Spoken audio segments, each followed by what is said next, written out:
That's the one. Welcome to, we are in order. Welcome to the June 25th, 2024 meeting of the Portsmouth Zoning Board of Adjustment. Before we start, I want to let the board and anybody who is here for this application that 86 Farm Lane has withdrawn their application for this evening. Okay. So that brings us to old business. And the first item is, oh, one more thing. Applicants have 15 minutes to speak. If you think you're going to need more than 15 minutes, then please let us know first, and we will take a vote on whether or not we'll allow you to do that. Anyone who's speaking to a petition has 5 minutes. So we appreciate if you try to stick to those limits.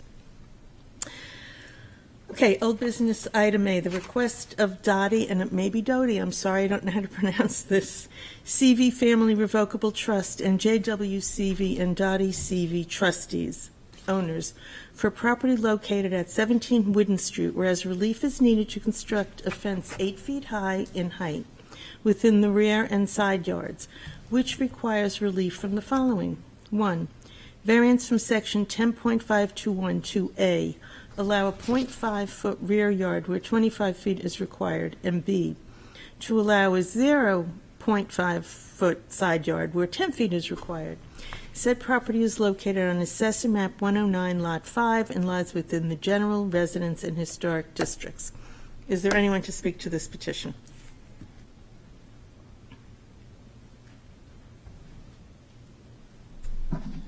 Good evening.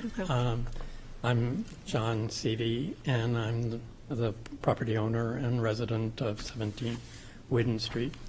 I have bilateral cochlear implants, so if there's a question that I don't quite understand, please bear with me.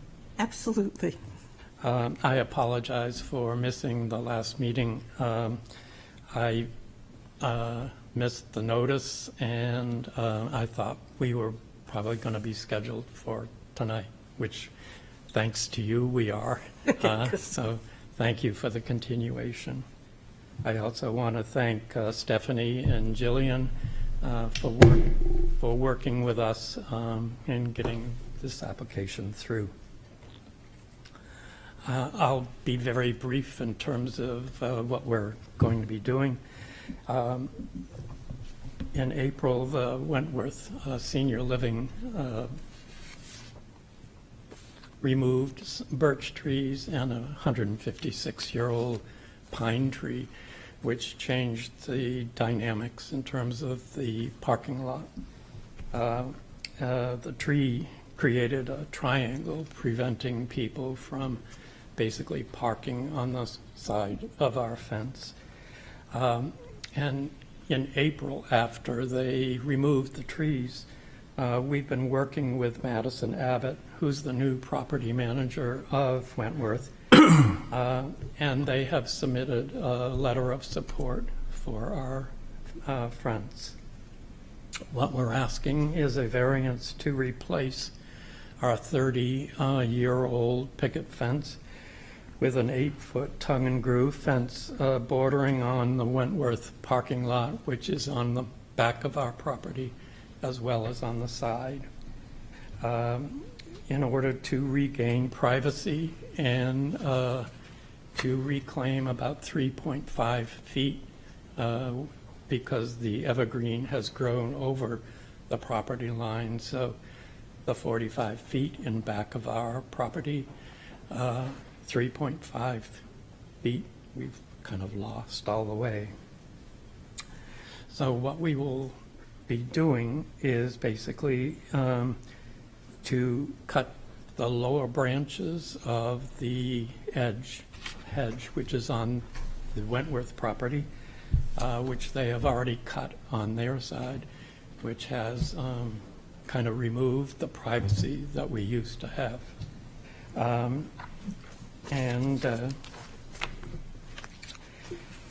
So the 8-foot fence would go along the back of our property, and then it would come to the side, which is also facing the parking lot. the parking lot is very active because cars come in, and in order for someone to leave, someone else needs to come and move their car, so there's jockeying of cars all the time. The 8-foot fence would be compatible with our neighbor's 8-foot fence, which was constructed by the Wentworth to protect that house from the parking on Melcher Street. And there is a letter of support from Ed Hubbard, our neighbor, in support of our application. The fence would, on the side property, would go down about 15 feet, and there's a evergreen that is on our property, and we would retain that. The Wentworth has requested that we do that. One of the things about our house is that the dining room window, which looks out onto the parking lot, is 4.6 feet above ground. So we have an elevated kind of perspective on the parking lot.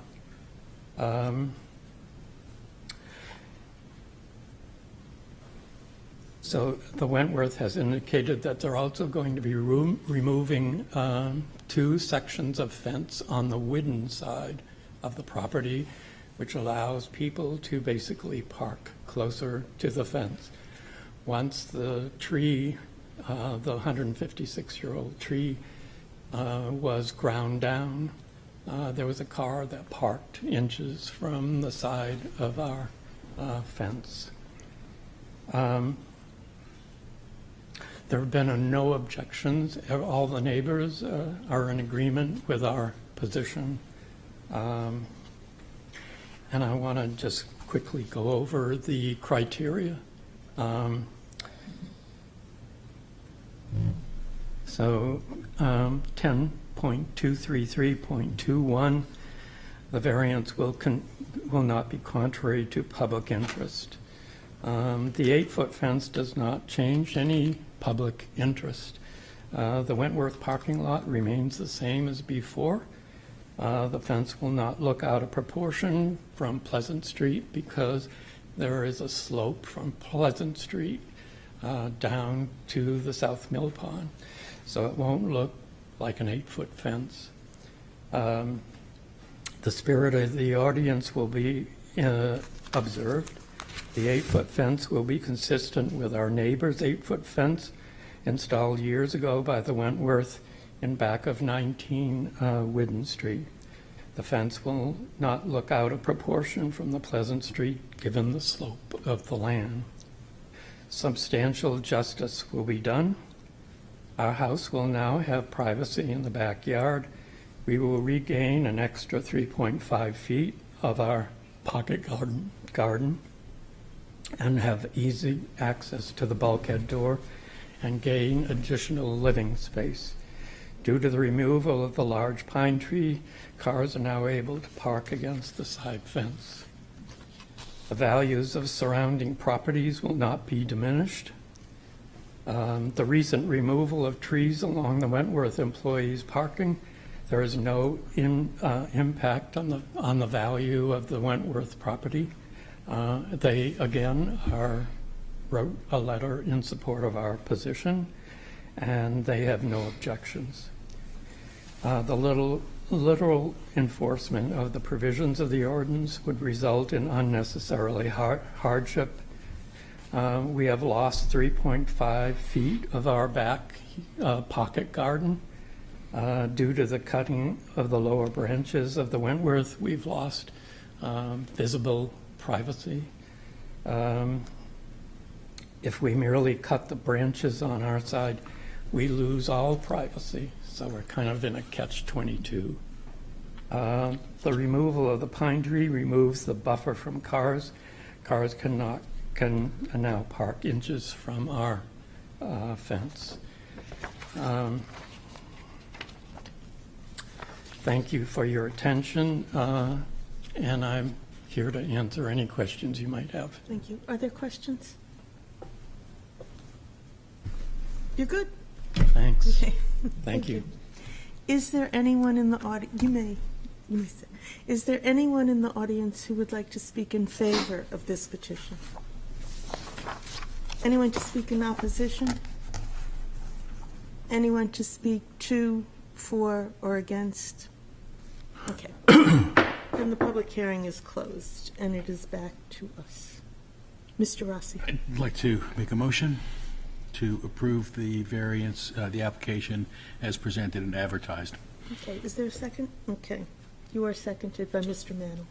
Okay, taking 10.23321 and 22 together, granting the variance would not be contrary to the public interest. The public interest, as expressed in the zoning ordinance with regard to fences, is to really prevent the creation of unsightly fences along streetways and walkways that substantially block the view of a property from the street, and just create instead an unsightly wall.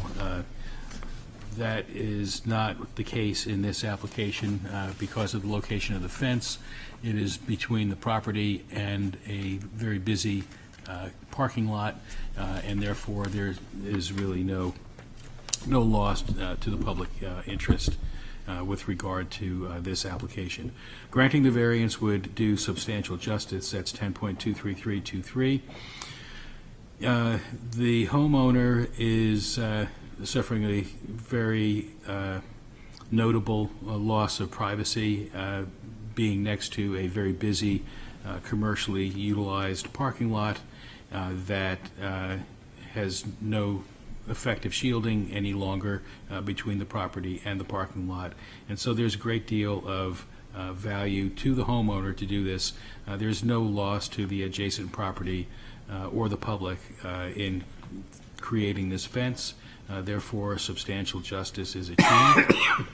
Granting the variance would not diminish the values of surrounding properties. We have the attestation by the Wentworth property owners that they are fine with this. If anyone were to be impacted by the fence in terms of value of the property, that's the property that would be most directly affected, and therefore that criterion is also satisfied. 10.233.25, literal enforcement of the provisions of the ordinance. Sorry, that's okay. Would result in an unnecessary hardship, and here we're looking for some unique aspect of the property that makes the particulars of the zoning ordinance with regard to the fence height and location not applicable in this case. And the unique aspect of this property really is its very close proximity to a commercial parking lot, and therefore there really is no substantial relationship between the purpose of the fence ordinance and the fence that is being proposed here, and so this criterion is also satisfied. And that's it. Do you have anything to add, Mr. Mantle? You did a very good job. Is there any discussion before we vote? Okay, so a yes vote allows the 8-foot fence. Okay. Ms. Geffert? Yes. Mr. Mattson? Yes. Mr. Rossi? Yes. Mr. Rayum? Yes. Miss? Yeah, good. Record? Mr. Mantle? Yes. Ms. Record? Yes. And the chair votes yes. So you're all set. You're welcome. I can't go backwards, I guess. All right. The next item of business is item A under new business. The request of J. Anthony Clark and James A. Link, owners, for property located at 64 Haven Road, whereas relief is needed for the construction of a shed and after-the-fact construction of an addition to the primary structure, which requires the following. 1. Variance from section 10.521 to allow a 4-foot left side yard where 10 feet is required. 2. Variance from section 10.515.14 to allow a 4-foot setback for 2 mechanical units where 10 feet is required for each. 3. Variance from section 10.321 to allow a non-conforming building or structure to be extended, reconstructed, or enlarged without conforming to the requirements of the ordinance. 4. Variance from section 10.573.2 to allow a 5-foot side yard where 10 feet is required. And 5, a variance from section 10.571 to allow an accessory structure to be located closer to the street than the principal building. Said property is located on Assessor Map 206, Lot 30, and lies within the Single Residence B district. Is there anyone to speak to this petition? Hello, I'm Jay Pruitt, and I'm sort of helping to present this. Brendan McNamara is going to present this, and I guess he's saying he's muted. He can't hear anything. He's going to present it via Zoom. It Okay. looks like he is on. Okay, sorry, I couldn't hear Oh, there you up go. until just that point. So I'm not too sure where we're at, sorry. So we're ready to present. Okay. Sorry, my apologies. I was muted. I couldn't hear what was going on. Sorry, it's Brendan McNamara speaking. I've done the design on this project, and I did the submission originally in 2022, for which we received a variance for the work that has been actually near completion. So essentially we're here because on my original submission we based it upon tax map detail field measurements, but we did not have a survey, and I think at that point we were still in the midst of COVID and surveys were hard to get, and it got lost along the way somewhere, and we've ended up getting a survey relatively recently which has shown essentially dimensional anomaly, basically because of the proximity on the left-hand side and also a non-alignment of the house to the right-hand side boundary, which had been our assumption.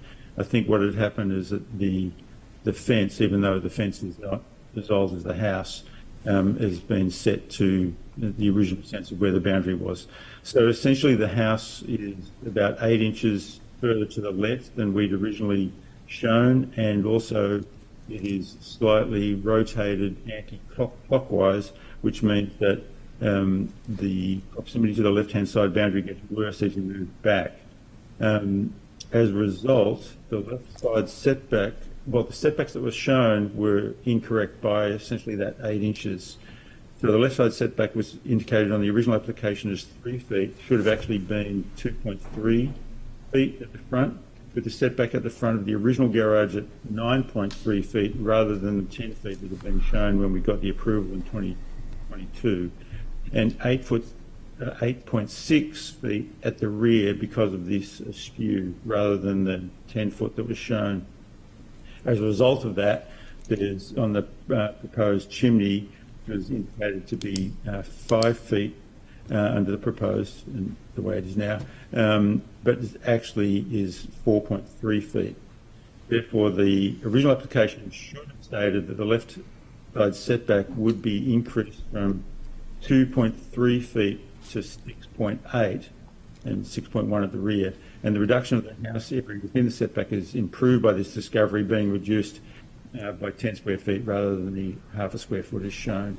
There continues to be a slight increase in lot coverage, but remains below that of the 20% allowed at 15%. Is it suitable if I read out the criteria? Yes, please. So the criteria actually remains the same as what was used for the 2022 approval.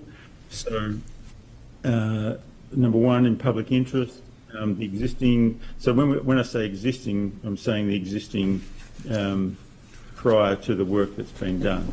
So the existing left-hand enclosed porch is non-conforming to required setbacks. The proposal decreases this setback non-conformity. The existing appearance will be improved by the new, more stylistically conforming addition. This incorporation into the look of the main structure will enhance the essential character of the neighbourhood, though through the necessity of meeting code compliance, the building will become more safe and energy efficient. There does not appear to be any public interest contrary to this approval. 2, the spirit of the ordinance. The proposal continues some of the original building's historic and non-conforming use, but reduces the level of non-conformity. The redeveloped structure will be more in keeping with the intent of the zoning ordinance. 3, substantial justice. The proposed use does not cause any harm to the general public or other individuals and accommodates substantive and costly renovation and improvements to the property. 4, the value of surrounding properties will not be diminished. The increased investment and preservation of this property will enhance and elevate the value of the property surrounding it. 5, the literal enforcement would result in unnecessary hardship. The property is unique given its period of development and its historic use in its current form. This use predates the implementation of the current zoning ordinance. The proposed use, while continuing some non-conformities, more aligns with the intent of the ordinance. The period nature of this property and the existing structure make it a special case to accommodate moderate development in line and enhancing existing use. And if you have any questions, I'm more than happy to answer them. Are there questions? Yes, Mr. Bailey. Thank you.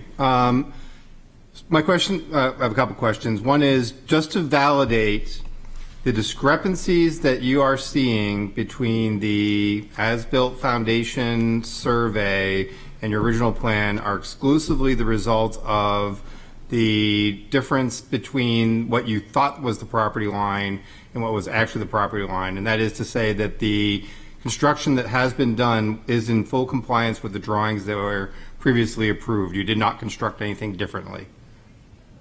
No, that's correct. It's purely an issue of the discrepancy in the location of the existing building.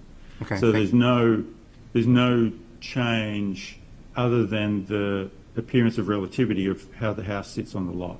Okay, thank you. And then the mechanical units, the 2 condensers, I think you called them on the drawing shown on page 22 of our packet, air source heat pumps. Those are not dimensioned. The staff memo has it as 4 feet. Can you just validate what the distance of those is from the property line? I don't actually have that in front of me. Bear with me for 1 sec. It should be 4 feet.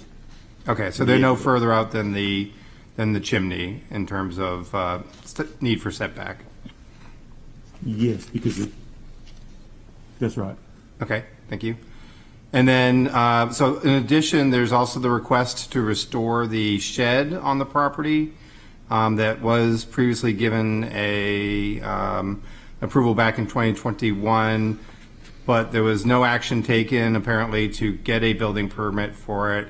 And I'm not sure if you can answer or the applicant, but why was that not pursued? Why was a building permit not pursued for that, and what's changed that you're now pursuing it at this point in time?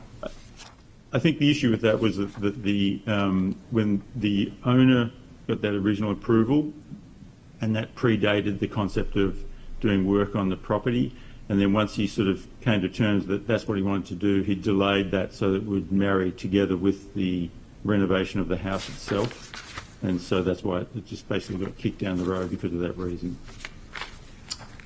Okay, so there wasn't a recognition that they had to get a building permit for it, or their authorization from this board would expire? Is that your sense? No, it was just not addressed. Okay, that's all I have. Thank you, Madam Chair. Okay. Any other questions for the applicant? No? Do you have anything to add? I do not. Okay. Then thank you. I'll open it to the public. Thank you. Is there anyone in the public who would like to speak in favor of this petition? Hello. Hello, good evening. Can you hear me? Okay. Yes. Hello, my name is Jeff Demers. I live at 80 Haven Road with my wife Blair and our 3 daughters. We are adjacent neighbors to Tony, and of course, I feel like this is a rounding error, and we support, obviously, the setback, because I think this affects us probably most directly.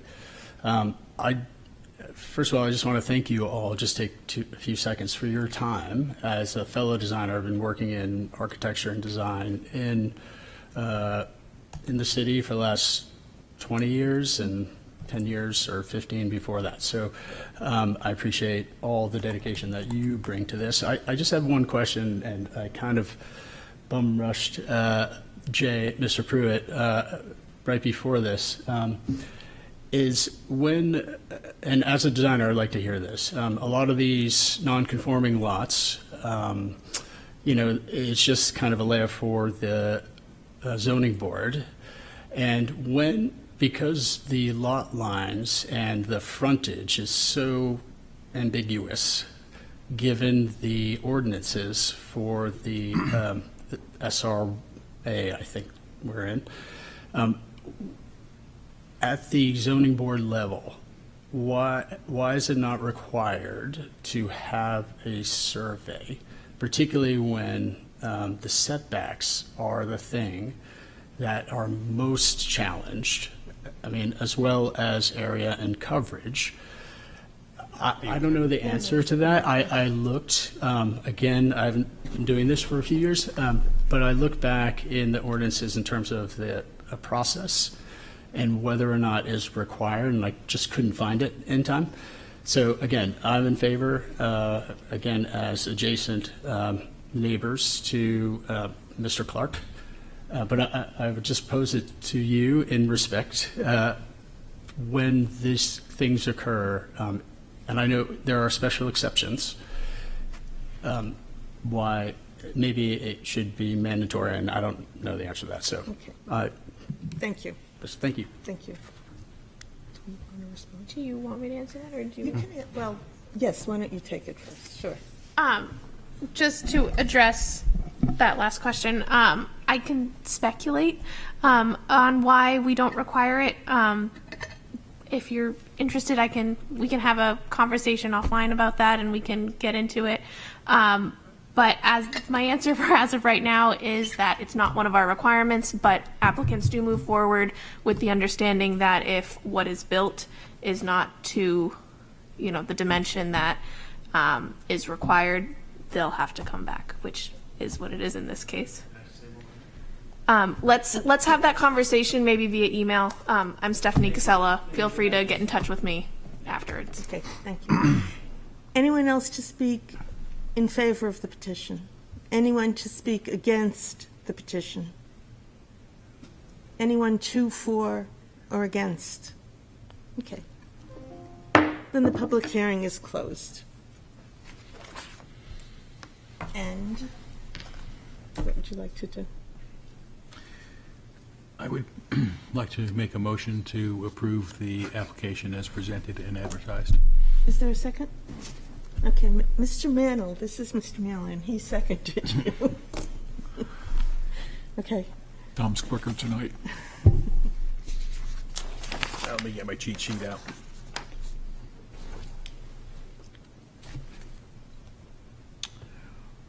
Okay, taking 10.233.21 and .22 together.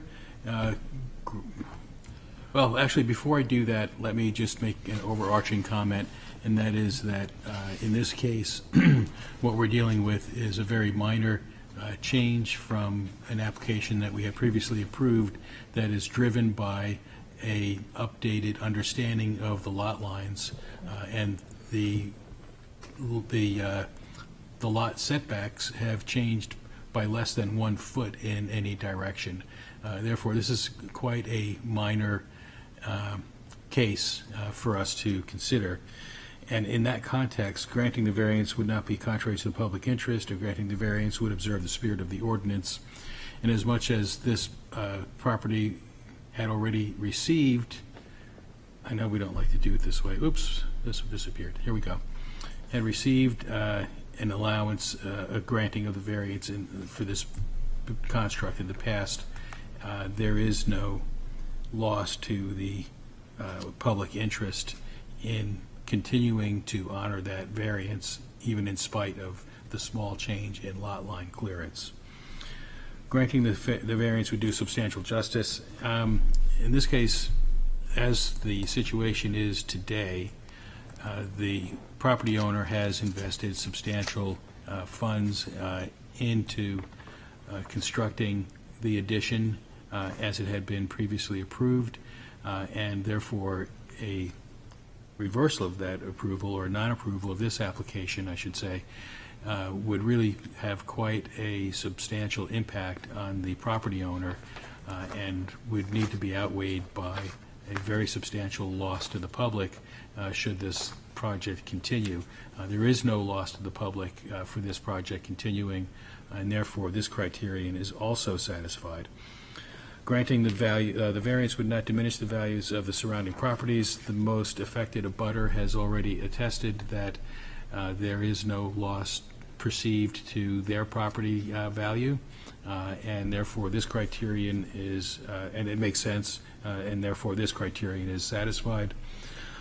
Literal enforcement of the provisions of the ordinance would result in an unnecessary hardship inasmuch as the property has special conditions that distinguish it from other properties in the area. Let's see, the special conditions and unnecessary hardship. Just give me a moment here.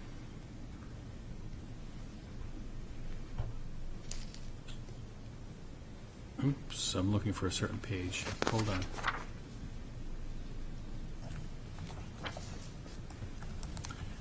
Yeah, I agree with the applicant. The special condition here is that the house and its location predate the current zoning ordinance. That is a special condition that really can't be altered. You know, the house is not exactly parallel with the lot lines.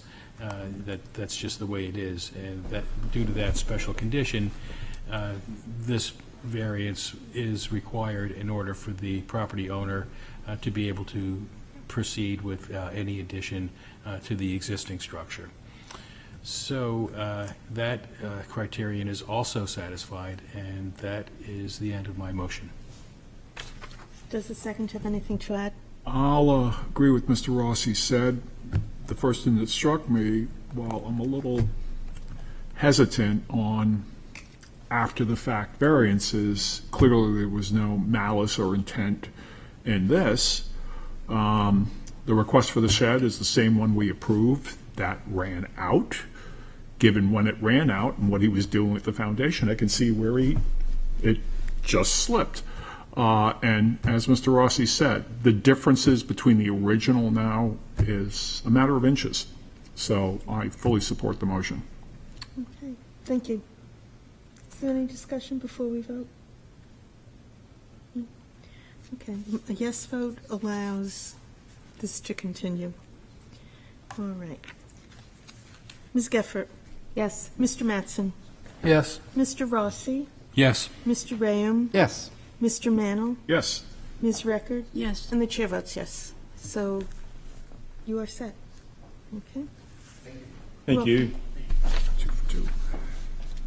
The next item of business is item C, the request of Liam Hoare and Reese C. Green, owners for property located at 189 Wybird Street, whereas relief is needed to demolish the existing rear deck and construct an addition and new deck at the rear of the structure, which requires the following.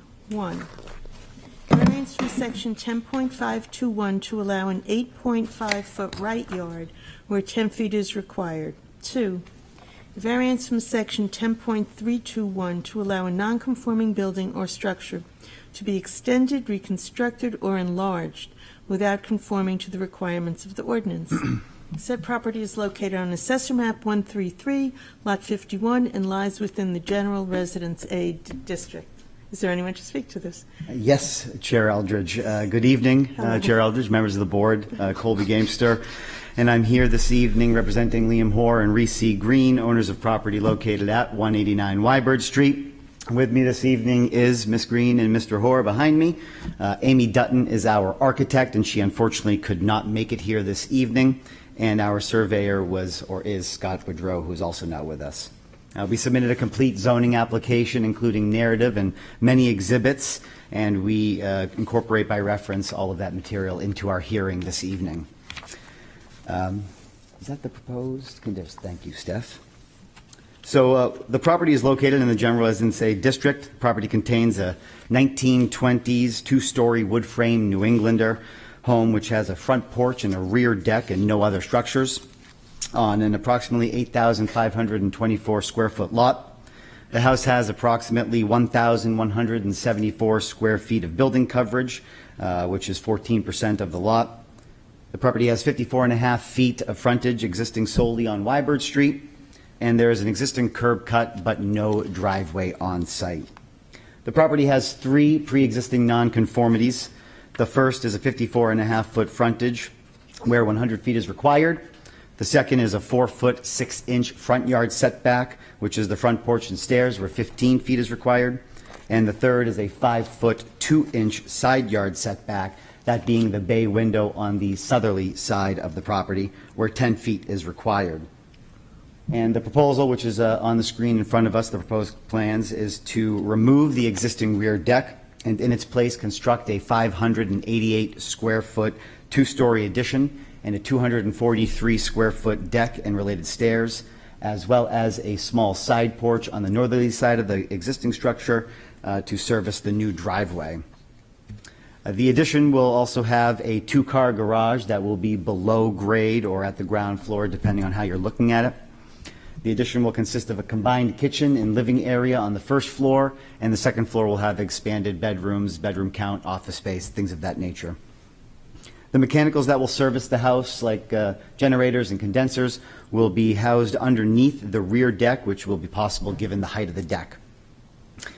My client spent quite a bit of time with Ms. Dutton deliberating, trying to find what the most appropriate addition for this property would be, and we believe what we are putting forward this evening is the most appropriate because the design of the addition is consistent with the design of the existing house on the property. The design of the addition and the layout maximizes efficiency and space of the floor plan. And the proposed design not only pays homage to the existing house design-wise, but also specifically with respect to its massing. So we have features here where we've got the dominant structure up front. We then step in both sides of the rear addition directly in relation to the main structure, and then we step in on both sides of the rear deck, which creates this trailing effect, which mimics the shape and size of the property, and which we believe also maintains the current streetscape as well as the existing character of the neighborhood. The addition also utilizes the existing grade on the property, which is sloping downwards from west to east, and with that, it enables the 2-car garage to be underneath the addition.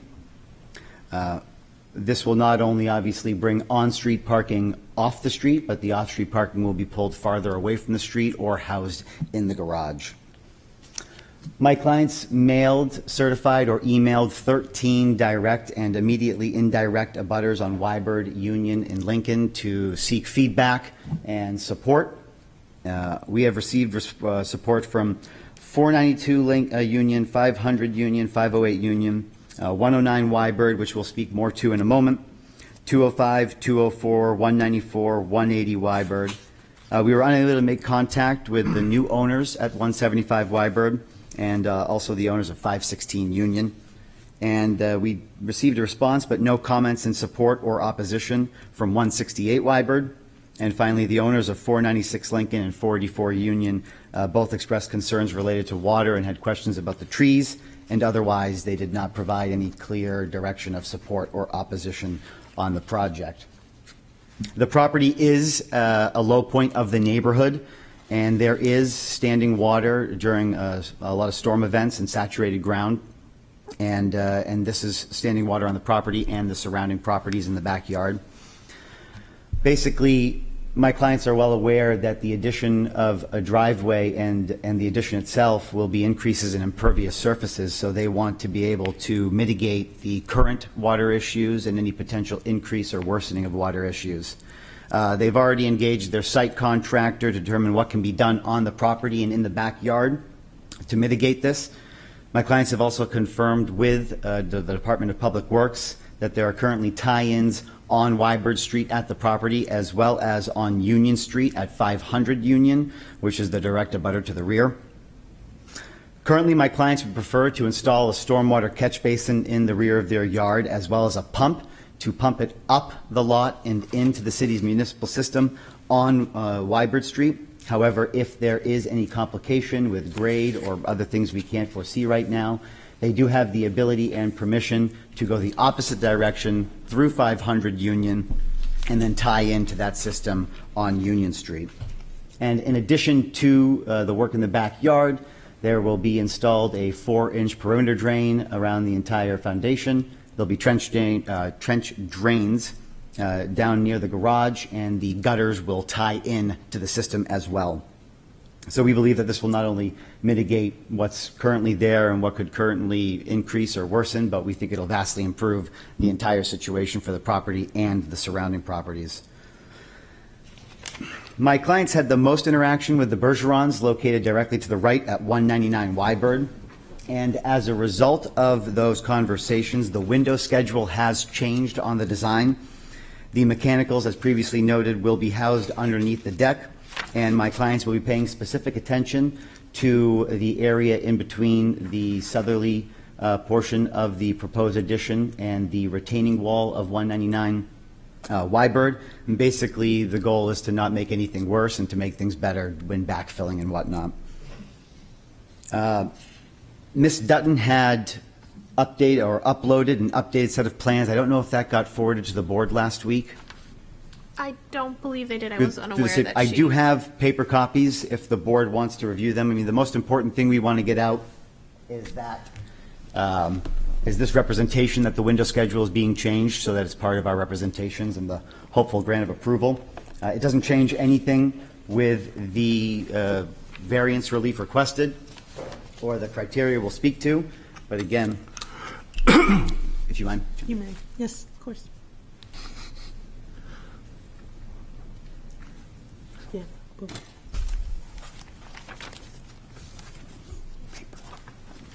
And basically, the main change on the southerly portion of the addition is that there are 2 sets of 3 double-hung windows. We're removing the easterly set of the 3 double-hung windows, and that was as a result, again, of conversations between my clients and the Bergerons.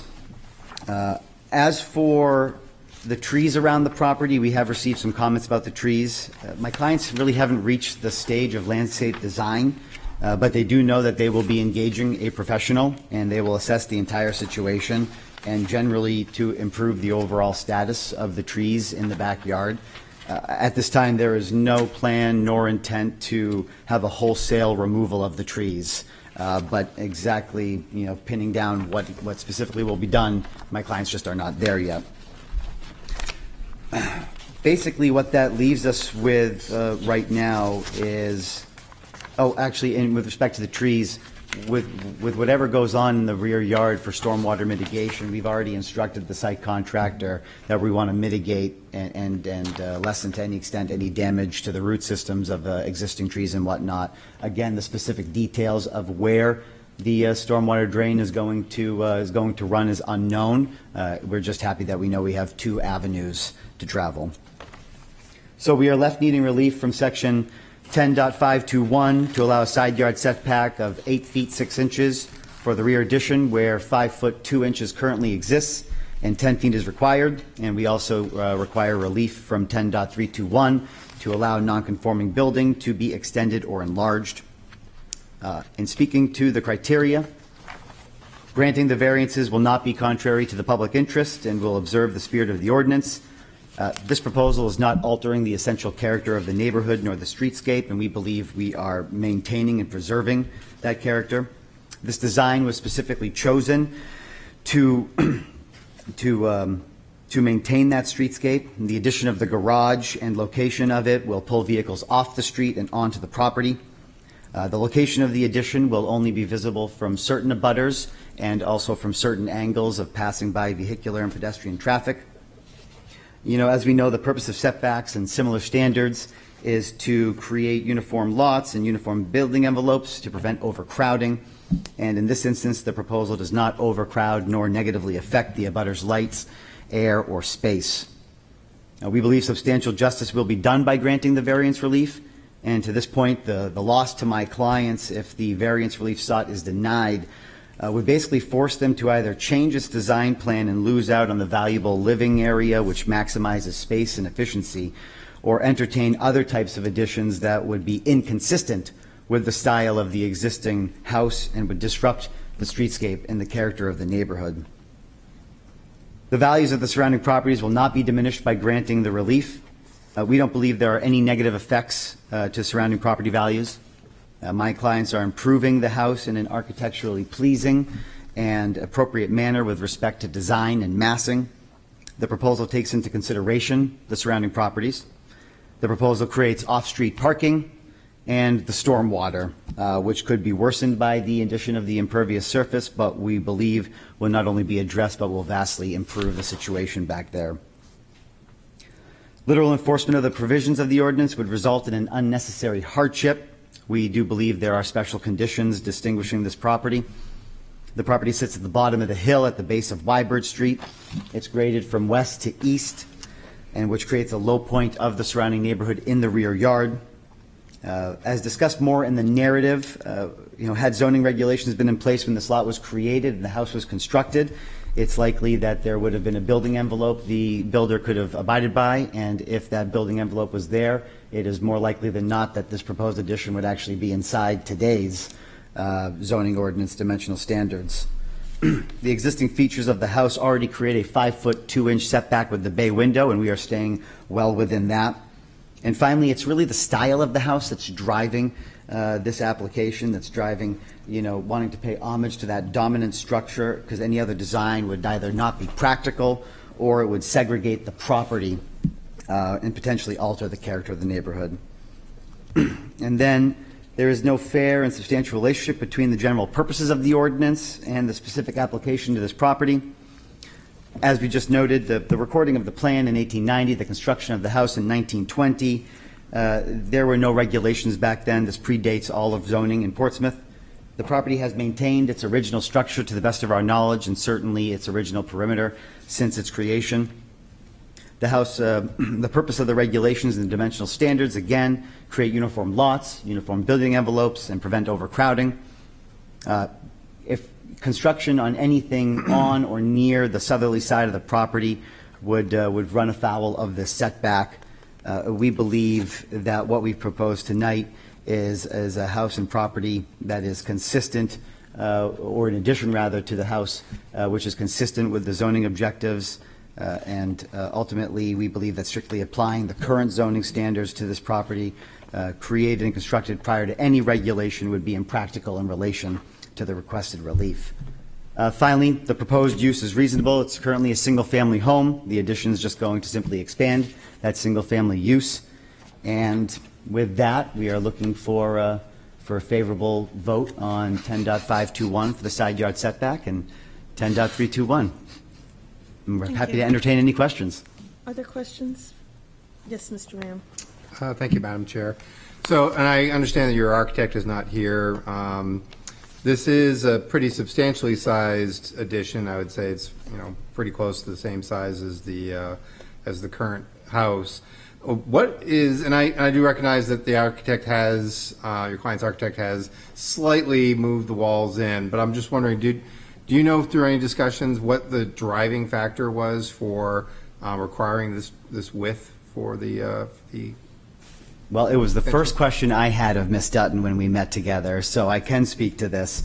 So basically, I had asked the same question, can we trim the side in a little bit? And what she explained, and what she would explain if she was here, is that basically given the connection from the original house to the new addition and the floor plan that they desire, if you were to take 1.5 feet off the southerly side, Ms. Dutton thinks the most appropriate architectural thing to do would be to take 1.5 feet off of the northerly side of the addition, and that's to create a consistent roof line, and you're not looking at weird massing all of a sudden.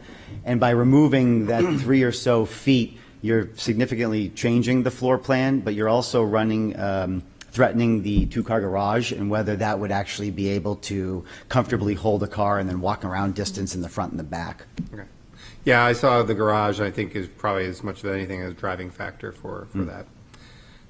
That's my only question. I will just say your characterization of the house as a New Englander, I would challenge that. It's yeah. I've always called them a square house. It's a very popular plan that was back in the early 1900s, popular around the country. So I will call I will call Amy tomorrow. We'll have that all discussion. right. I grew up in a square house, so although your client's is a little bit rectangular, but the popular term was square house. I grew up in one, so I'm a little partial to them.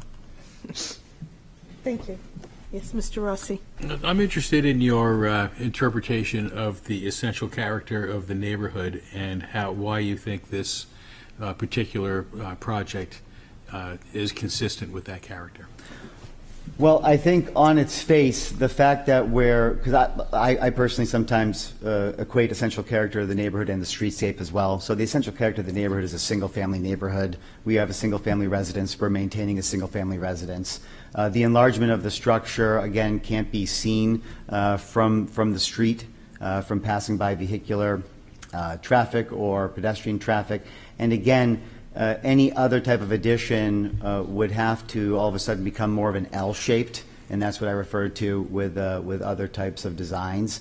And we believe that that would change the essential character of the neighborhood, because right now there is this rectangular lot. It's a pass-through in terms of sight lines to the Union Street properties. My clients desire to keep those sight lines. My clients don't want to have all of a sudden a walled look at this property. As you can see, the abutter to the north, I would probably guess is 6 inches from the property line.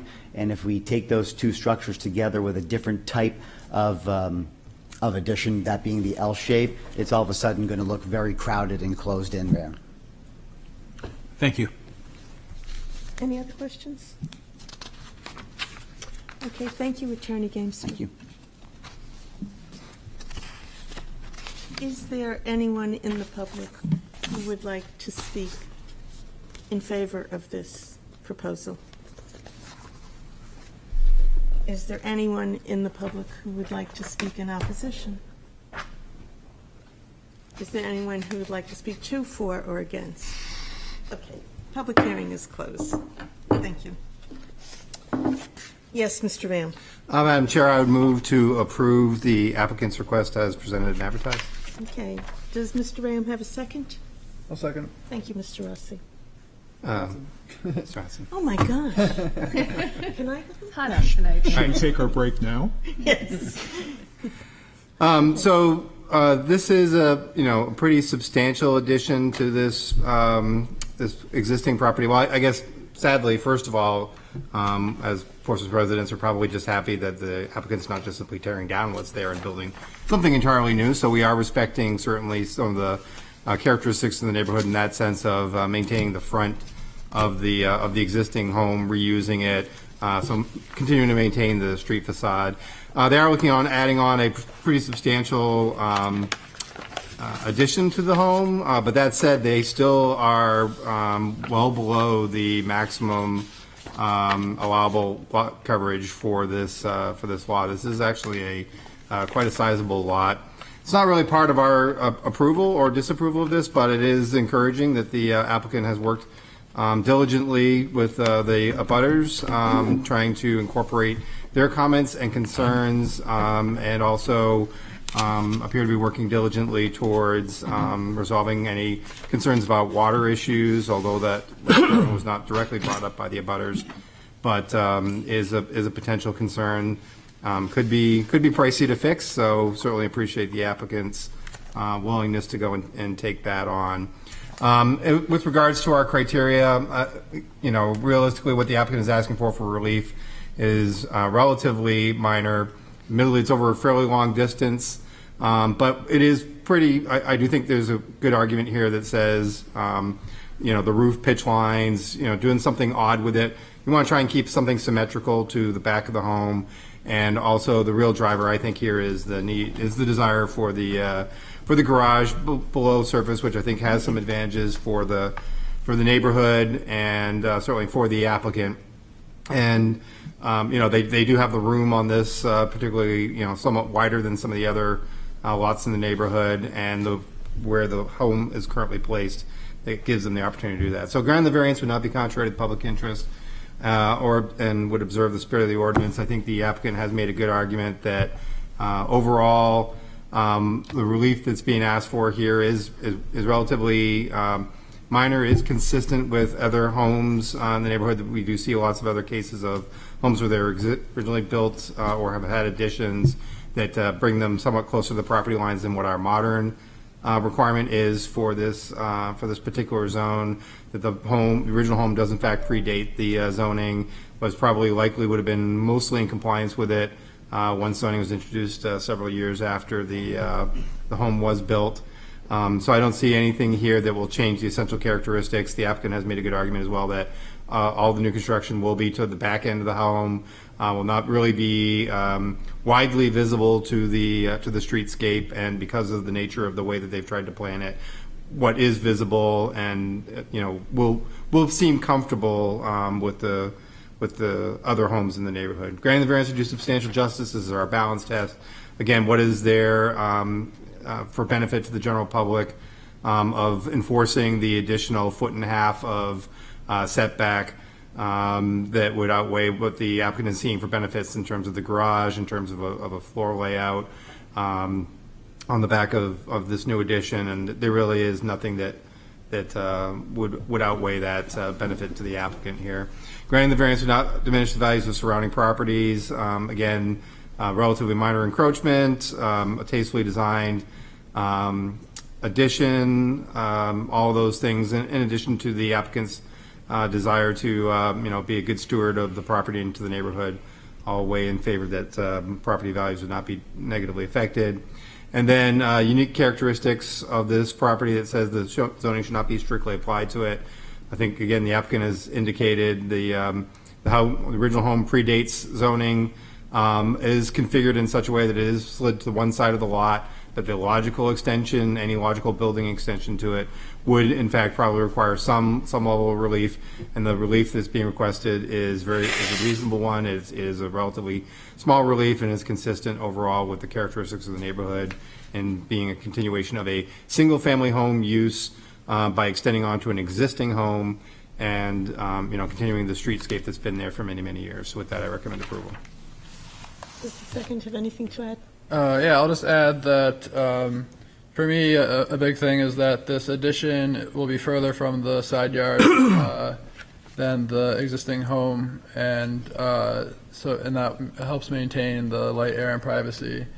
And then I am also very favorably viewing the proposed stormwater management. I think that'll be a benefit to them and surrounding properties. Thank you. Okay, does anybody have anything to add before we take a vote? All right. Then a yes vote allows the addition. Okay, Ms. Geffert. Yes. I'm going the other way. Ms. Geffert, Mr. Mattson, Yes. Mr. Rossi, Yes. Mr. Rayum. Yes. Mr. Mannel, Yes. Ms. Record, Yes. and the chair votes yes. Thank you very much. Thank You you. are welcome. You're welcome. Okay, and Mr. Rossi is going to recuse himself on this item. So there are 6 voters here this evening.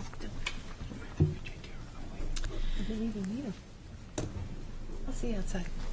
Item D, the request of Argyris Carabellis and Eloise Carabellis, owners for property located at 461 Court Street, whereas relief is needed to demolish the rear one-story portion of the existing structure and construct a 2-story addition, which requires the following. 1, variance from section 10.5A41.10A to allow a 1-foot side yard where a minimum of 5 feet is required. Variance from section 10.321 to allow a non-conforming structure or building to be extended, reconstructed, or enlarged without conforming to the requirements of the ordinance. Said property is located on Assessor Map 105, Lot 7, and lies within Character District 4-L1 and the Historic District. Is there anyone to speak to this petition? Yes, good evening, Hello. Ann Whitney, architect for the project. So what we're proposing is a two-story rear addition. There's currently, as you can see on the site plan, there's a one-story that's flush with the existing right side setback that we'll be removing. The addition, the right side setback has some issues with, there's a common passageway. I'm not saying that very well. Let me start again. The proposed 21 by 30 addition will be set back from the existing residence by 12 inches. This will have a 3-foot setback for 18 feet of the 21 feet. If you, on the site plan in that upper corner, there's a funny little jog in the survey. So there's a 3-foot section that will have this 1-foot setback. The rest of the addition will have the 3-foot setback. The property adjacent on the right side is a common passageway that's been in existence. It's not on anybody's. It's not owned by anybody. It's not a taxed lot, and there's a lot of documentation of that over the years. There was a lot of work done in the mid '80s, and basically said that that is a common passageway for both this property, the Margison property next door, and then there are 2 other condominium buildings. This has been used as a passageway. So I feel that passageway actually gives us a bit more of a buffer for this setback. We go from the center line of the passageway to the main body. The addition is about a 9-foot setback. I feel that that's a significant part. That budding lot is 12 feet wide. So we've done I did a work session with the HDC, and they're pretty happy with what we're doing. Just to go through the plans, we're actually making, this addition is going to make the building more accessible with an elevator and create some living space and a new kitchen on the first floor. The second floor elevator will go up to and provide a master suite on that floor. You go to page 4 of 6. Yes, that's a view of the photo in the upper right corner. You see the blue house and then the brick wall. Right behind that is the 461 Court Street. And you can see the roof line of that will be below those third floor windows. And then the picture below that shows this existing, 12-foot common passageway. And it also shows that even though this is a 2-story house with, an attic, basically a 3-story house, the surrounding properties are significantly taller. So I think the scale of this addition at 2 stories is going to be well within, not, producing any hardship for any of the abutters, because most of the properties on State Street are significantly taller. 5 of 6, the next page, again shows that rear elevation and that this very shallow hip roof to match the existing hip roof of the house is below those attic windows. And the property on State Street is much higher too, so just a couple other photos showing the rear yard and the pergola and the existing addition that's going to be taken off.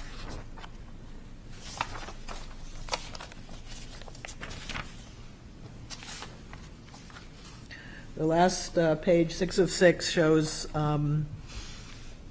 On the right-hand side, that little sliver is all you will be able to see of this addition from Court Street. And then this is the left side setback that will look out into the courtyard. Part of the reason we located the addition where it was, going back to the site plan, is that there's existing opening for the little kitchen that we're taking off. There's an existing opening in the brick wall. And also, you know, since the main house is along that right side property line, it really leaves a fairly significant open space for yard on the left side. So going for the criteria, the variances are not contrary to the public interest, that many properties in this neighborhood are non-conforming to yard setbacks.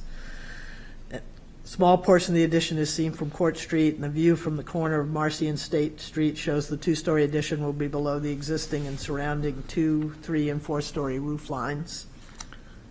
The variances are consistent with the spirit of the ordinance in that the non-conforming right side yard will be buffered by the 12-foot wide common passageway, and the addition is otherwise conforming.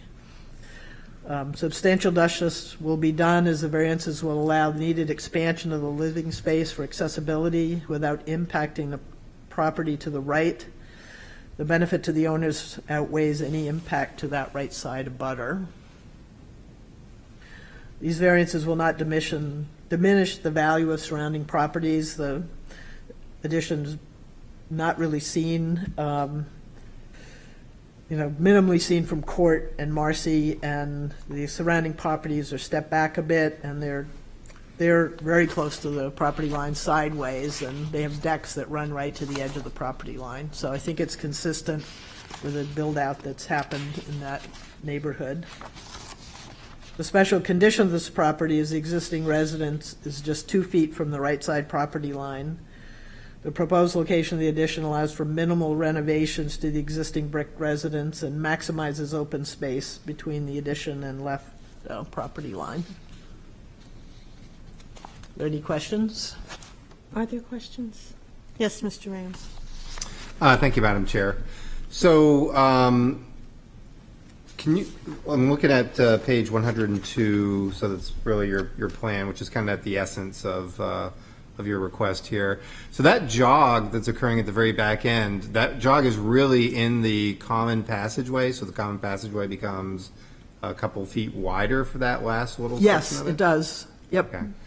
And there is also on the plan an illustration of a stockade fence that looks like it was likely either set up by your client or a previous owner of the 461 Court Street, that, as it looks, really provides a benefit to your client in terms of access to that area, right? Even though it's technically part of the common passageway. Mm-hmm. Okay. Yeah, just that little square, and most likely we're going to have to be altering that fence. That would be an HDC issue. Where we put that back. Okay. It's currently where it is. It's possible that it could go to the corner and just be at the 5-foot setback in the back. Okay, thank you. So that hasn't been decided yet. Mr. Mattson. Yeah, do you know who owns the common passageway? No one does, and my clients had a big stack of papers over the years. The one, oops, did I leave that?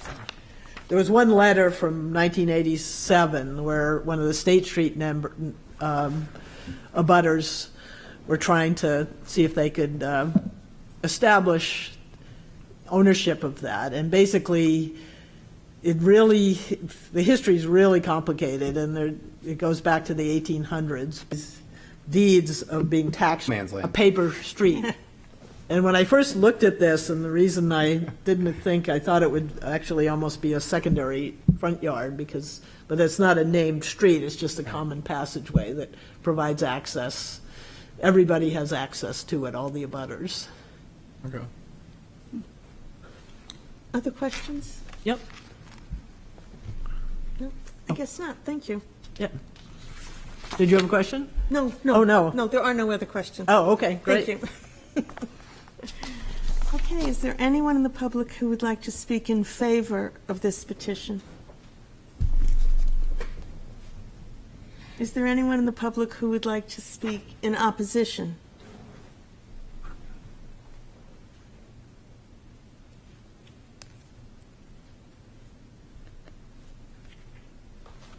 Good evening. Good evening. My name's Doug McDonald. I'm with the law firm McKean, McDonald and Donahue here in Portsmouth.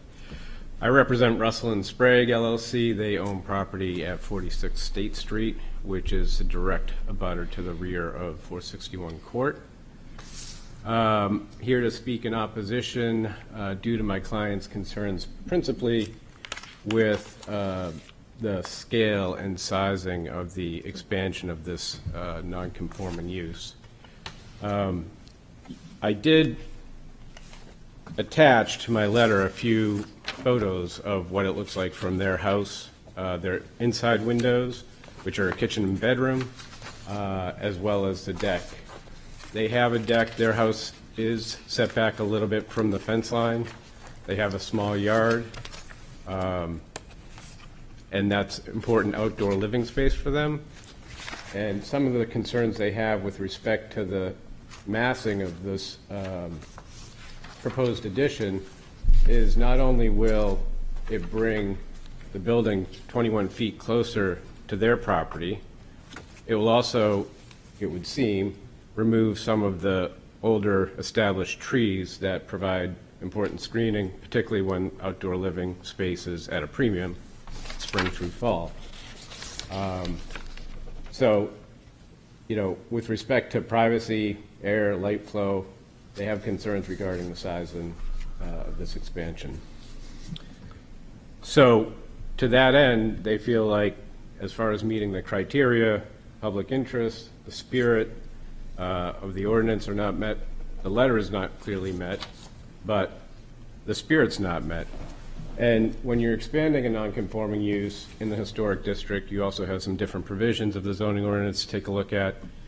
I cited just one of them in the letter, particularly to that concern, which is on page 2 of my note regarding preserving the integrity of this historic district, but ensuring that scale and mass and location of buildings is appropriate.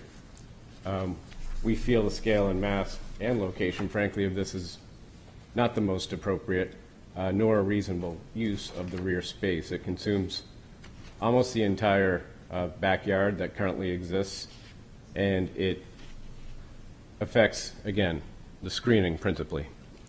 My clients, when they purchased the property, paid a premium to gain outdoor living space, which is limited in downtown Portsmouth.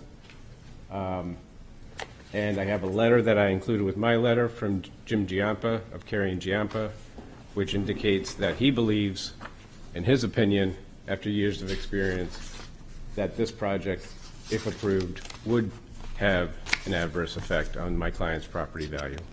I noted in the file that was on record online that the Pressmans, who I believe are another abutter, but on Court Street, also had concerns about value.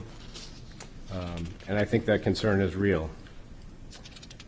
Relative to hardship, I haven't been able to myself determine any special or unique aspect of this property that would satisfy the hardship criteria of the applicable test. And so I don't believe that they have established a hardship that could support a variance request. The hardship doesn't seem to come from the property itself in this circumstance, and so that would be a hardship that wouldn't technically qualify. I'll keep it brief. That's really all I have to say. If you have any questions about our opposition, I'm happy to answer them, but I think that that pretty much covers it. Okay, Thank you. Is there anyone else to speak to, for, or against? Yes. I'd just like to clarify, if we could go back to the site plan, the 1 of 6. This would be.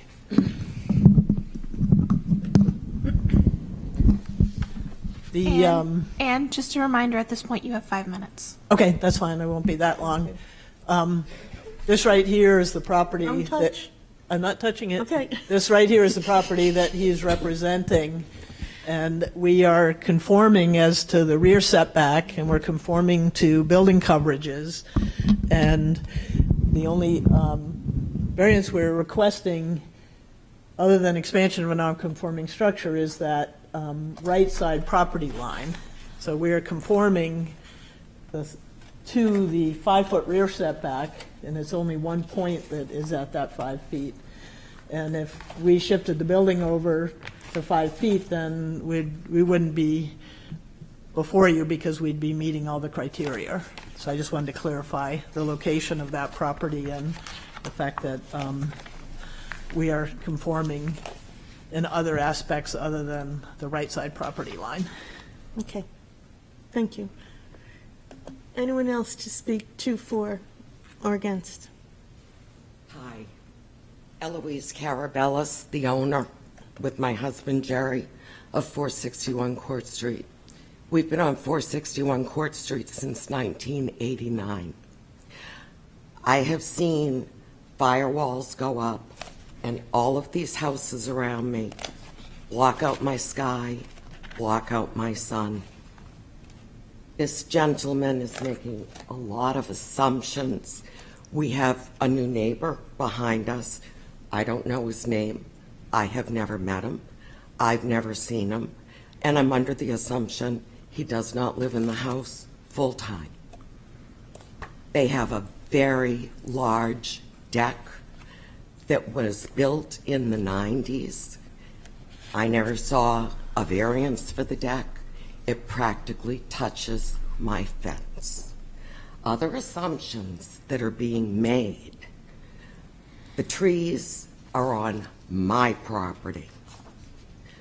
Has nothing to do with the neighbors. They are deciduous trees that only have leaves on them 4 months of the year. I am the one with no privacy.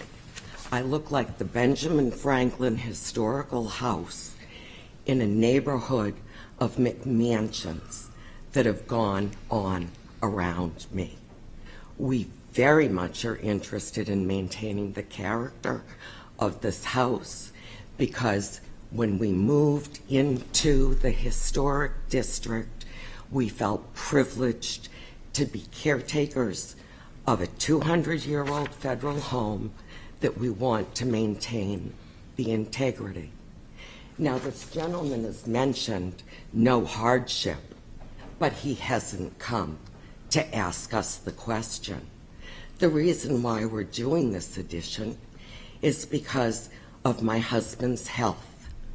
He has had a tremendous amount of health issues over the last 15 years, and we have been fighting for his life. He spent a year with no hip, and he just spent 2 years recovering from back surgery.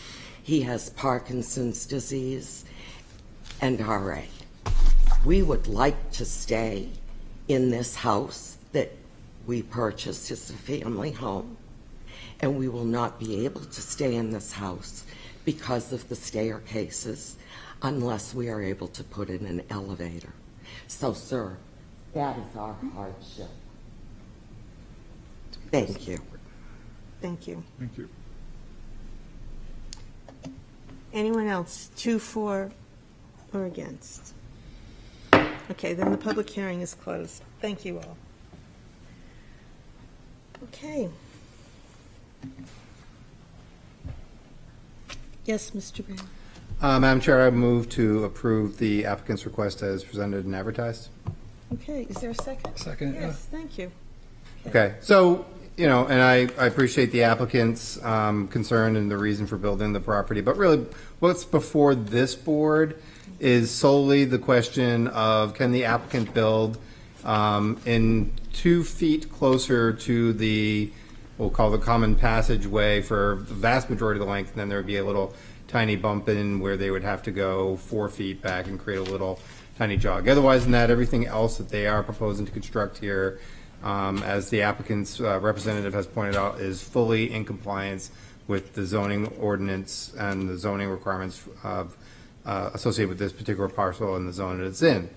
So I'll just go, to me, that's a relatively minor ask, and I do think that the applicant here is benefiting from the fact that there is this a very unusual no man's land common passageway that is occurring between it and some of the surrounding properties, and I will detail that as I go through the criteria. So granting the variance would not be contrary to the public interest, and granting the variance would observe the spirit of the ordinance.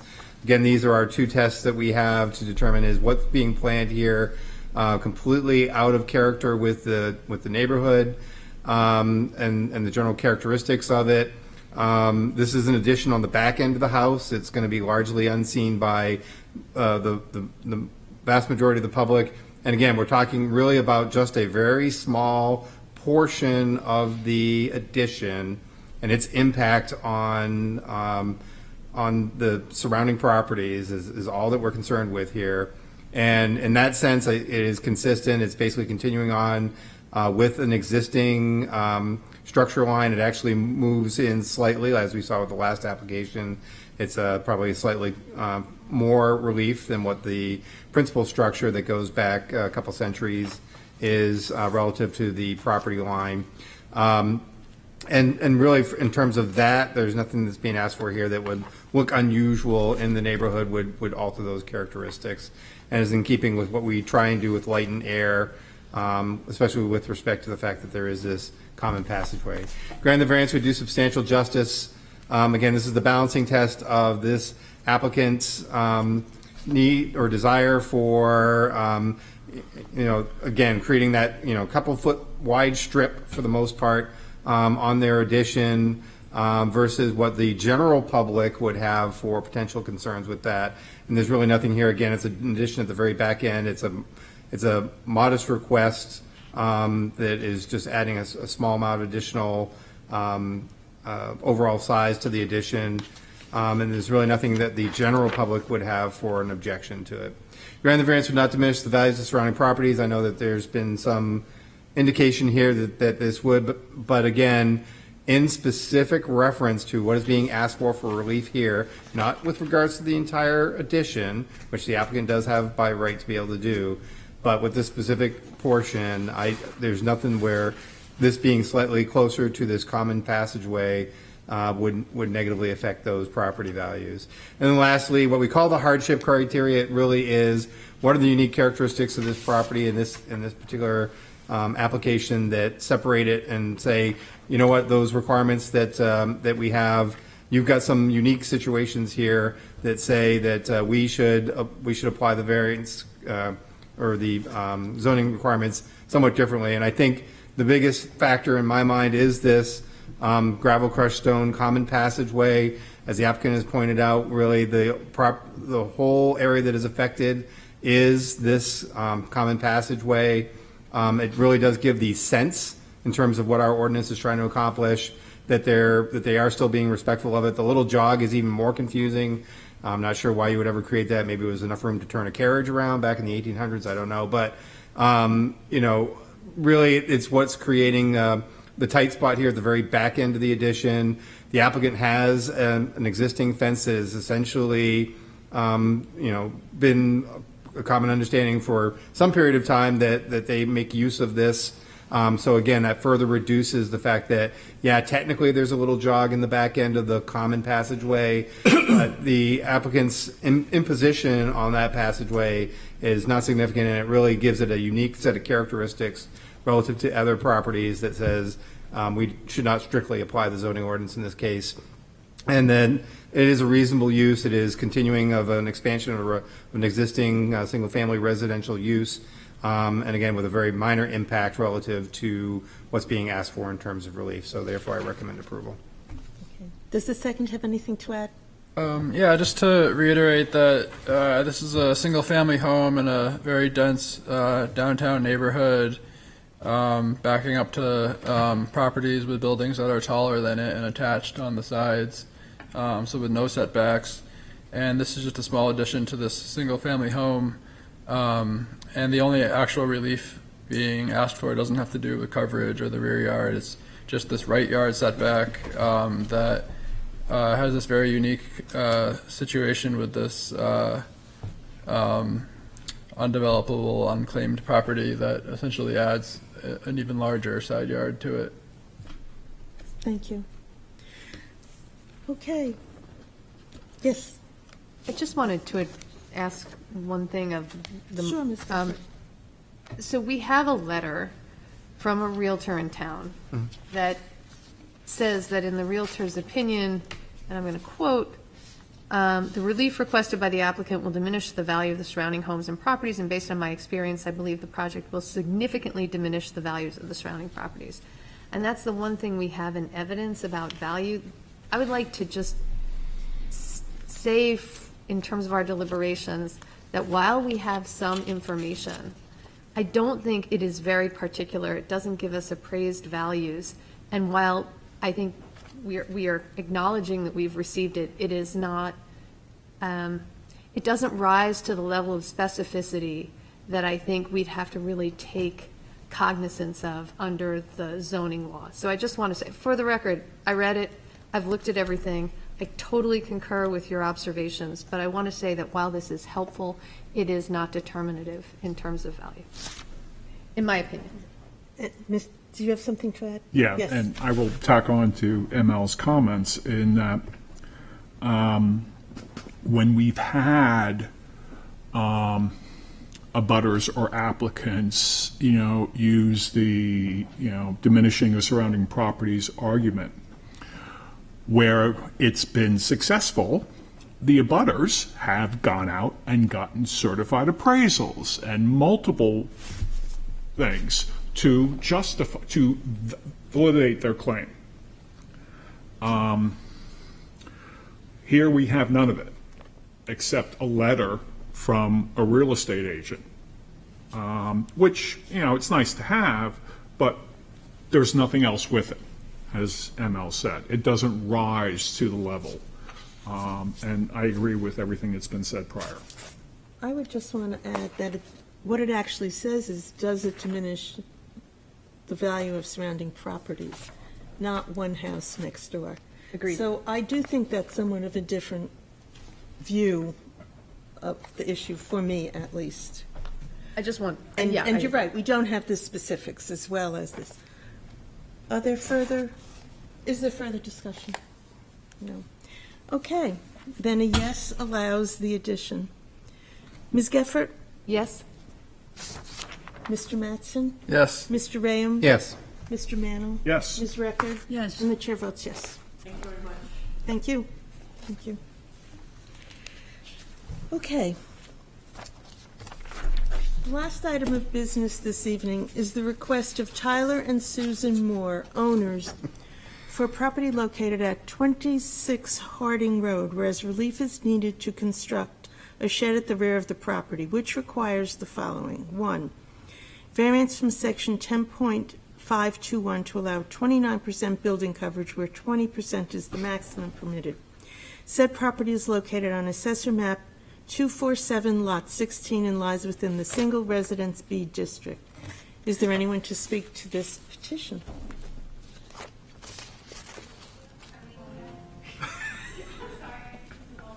Yes, yes, if you are connected to this property, please come up.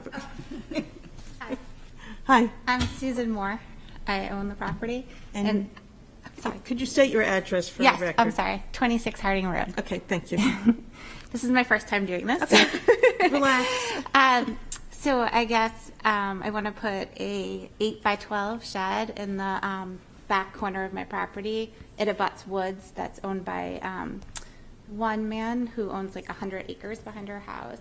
And then there's a property right next door. There are some trees kind of in between us a little bit too.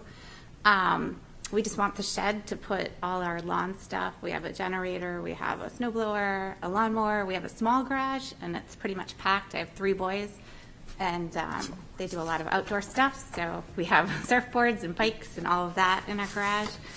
I guess, what else do I need to tell you?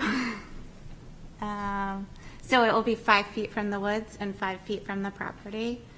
and I don't think it will impact any of the property values around us. It's not going to be very large. So even our one neighbor to the right, he loves the woods and all of that, and he was asking me about it, and he said, oh, I can't see anything in that corner, so that's fine with me. I guess our house kind of takes up, with our deck and our screened-in porch, and we have a front porch, kind of takes up all of the land that we could use. So that's why we're applying for this variance. Do I have to answer all those, like, 10 2-point? We would invite you to do that, Okay. yes. Okay. I'm sorry, I forgot to wear my glasses, so let me read that. So I guess the first one is the variance will not be contrary to the public interest. So I guess the shed kind of just matches our house. We have a white ranch, and we were just going to have a white little shed. So it kind of matches everything in the neighborhood. The next one is the spirit of the ordinance will be observed. So I said granting a variance on this property to add a small shed will not impact the ordinance. I don't really know what that means, but substantial justice will be done. Sorry. This is so embarrassing, but I don't know what any of these mean. I said the shed will allow us to store all our outdoor equipment, keeping the appearance of our yard kept. Like you can see in my picture, we have a wheelbarrow, so that will go in the shed. But I just interrupt to Oh, say sorry. that I thought that was brilliant. I like that picture. Did you like Yes, my please. wood?